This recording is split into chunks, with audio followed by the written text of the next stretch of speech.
안녕하세요. 잼잼 리뷰입니다. 조각도시 6회 요한이 설계한 레이싱 경주에서 태중은 바이크를 타고 날아올라 탈출에 성공하며 짜릿한 카타르시스를 선사했는데요. 이미 감옥에서 한번 탈출 시도가 실패로 끝났었기에 태중이 어떻게 탈출을 하게 될지 궁금했는데 제작진이 되게 영리하게 더 이상 끌지 않고 딱 사이다를 주더라고요. 태중이 요한에게 면담을 신청한 것도 레이싱 경주가 이루어지는 주변을 모두 확인하기 위한 큰 그림이었습니다. 근데 녹보수 화분을 보고 과연 태중은 자신을 범죄자로 만든 사람이 요한이라는 걸 눈치챘을까요? 안요한은 상위 1%만을 위한 특별한 경호 서비스를 운영하는 대표로 증거를 조작해 사건의 진범을 새롭게 설계하면서 평범한 이가 범죄의 희생양이 되도록 타인의 인생을 조각하고 타인의 인생을 망치며 희열을 느끼는 사이코패스입니다.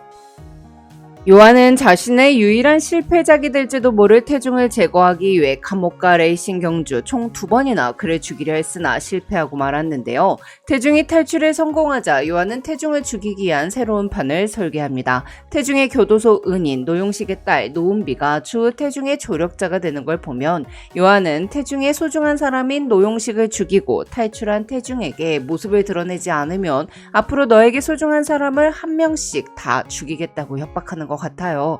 그런데 안요한은 어떻게 젊은 나이에 회사의 대표가 되고 지금의 자리에 오르게 되었을까요? 또한 그가 진짜로 원하는 것은 무엇이며 요한을 돕는 눈먼 유보는 그와 어떤 관계인 걸까요? 이 모든 내용이 카카오 페이지 조각도시 스페셜 비하인드 웹툰에 나와 있었는데요. 안요한이 젊은 대표가 된 건 충격적이게도 그가 그의 부모를 죽였기 때문이었습니다. 요한의 어린 시절 장래희망은 대통령이었는데요. 실현이 가능하고도 남는 대단한 집안에서 태어났고 요한 또한 특출나게 영특했기에 그 누구도 요한의 꿈을 비웃지 않았죠.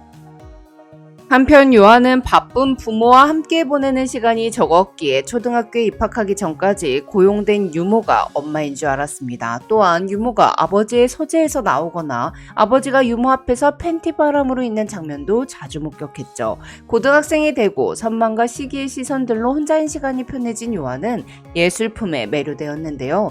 처음엔 그저 보는 게 좋았다면 점차 직접 만드는 데 기쁨을 느꼈고 나만의 세계를 직접 창조하고 싶다라는 욕구에 목이 말랐어요.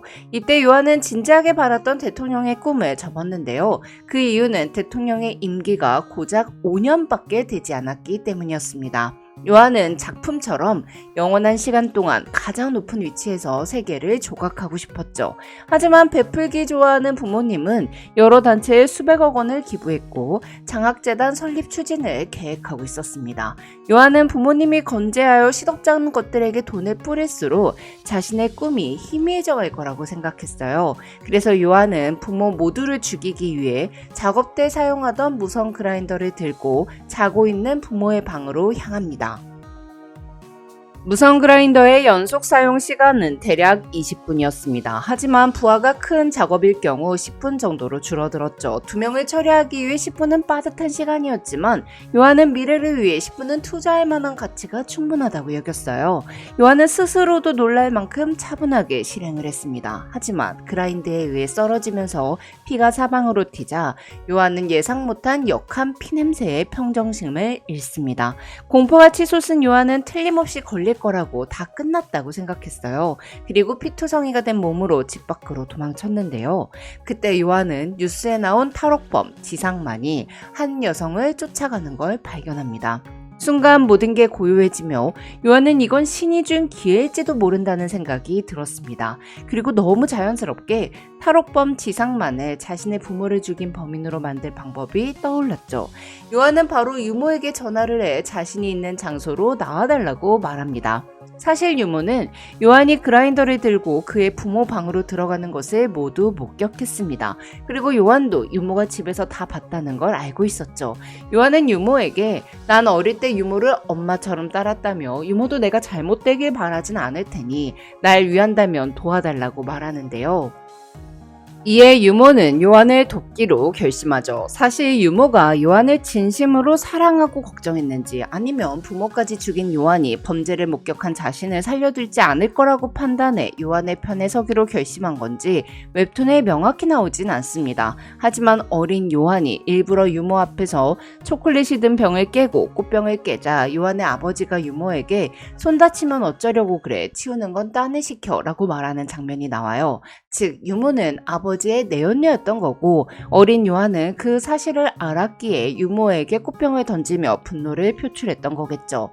즉 유모가 부모를 죽인 요한을 돕고 그의 범죄 사실을 모두 묵인하고 응원하는 것처럼 보이기까지 하는 건 유모가 요한의 생모이기 때문이라고 볼 수 있습니다. 유모는 일부러 탈옥범 앞에 나타나 그가 자신을 강간하도록 유인했고 틈을 타 탈옥범을 죽지 않을 만큼만 칼로 찌르고 그의 머리카락을 한 움큼 가져왔습니다. 그렇게 요한은 부모의 시신에서 탈옥범의 채모가 발견되도록 처음으로 사건을 조작했죠. 그리고는 경찰에 전화해 수상한 사람이 취한 여성분을 몰래 따라가고 있는데 100% 치안이나 흉악범 같다며 탈옥범 지상만이 있는 장소를 신고했어요. 이후 붙잡힌 탈옥범이 아무리 난 어떤 미친년한테 찔리고 졸도했다고 주장해도 증거가 워낙 확실했기에 그 누구도 극악무도한 살인범의 말에 귀를 기울이지 않았죠. 다만 눈이 멀쩡했던 유모가 왜 실명을 하게 된 건지 그 이유는 웹툰에 나오지 않았는데요.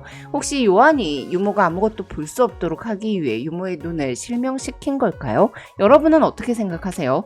이후 요한은 만인의 위로를 받으며 막대한 유산을 상속받았고 아버지 회사의 대표가 되었습니다. 무엇보다 완전 범죄의 첫 경험은 세상 어떠한 쾌락보다도 짜릿했죠. 이후 요한은 부모님께 물려받은 회사가 순탄히 성장함과 동시에 사심 가득한 사업을 은밀하게 추진했습니다. 바로 의뢰인의 수호천사가 돼주는 경호업체였죠. 그렇게 요한은 수많은 의뢰를 성공시킨 대가로 다양한 고위관리직들과 친구가 되었고 마음껏 집안의 수집품을 전시할 수 있게 되었어요. 요한의 최종 목표는 예술 작품처럼 영원한 시간 동안 가장 높은 위치에서 세계를 조각하는 것입니다. 즉 요한이 범죄자들을 이용한 레이싱, 목숨을 건 리얼 투견쇼를 전 세계 VIP들에게 보여주려고 하는 것의 목적 또한 진짜 그저 재미있으니까요. 즉 그에게 돈은 그저 부수적인 거죠. 그래서 전 요한이 더 순수 악이라고 느껴지더라고요. 한편 탈출한 태중이 가장 먼저 찾아가 복수를 할 인물은 그의 동생을 죽인 변호사일 겁니다. 변호사를 털어 사건의 흑막이 누군지 알아보려 할 테니까요. 변호사가 태중에 의해 골로 가자 요한은 본보기로 노용식을 죽이게 될 텐데요. 노은비는 오랜 세월 교도소에 있다가 겨우 출소한 아빠를 미워했으나 그만큼 그리워했기에 자신의 아버지를 죽인 사람을 찾아 복수하고자 태중과 손을 잡게 되겠죠. 한편 태중이 사건의 진범인 백도경은 요한의 경호를 3번이나 받은 VVIP였습니다. 5년 전에 약을 먹고 여자를 죽였으나 돈으로 빠져나간 그는 그 후에도 2명이나 더 죽인 아주 악질 중의 악질이었죠. 태중이 백도경을 어떻게 참교육할지 너무 궁금한데요. 그럼 전 다른 리뷰로 돌아올게요. 지금까지 잼잼 리뷰였습니다. 감사합니다.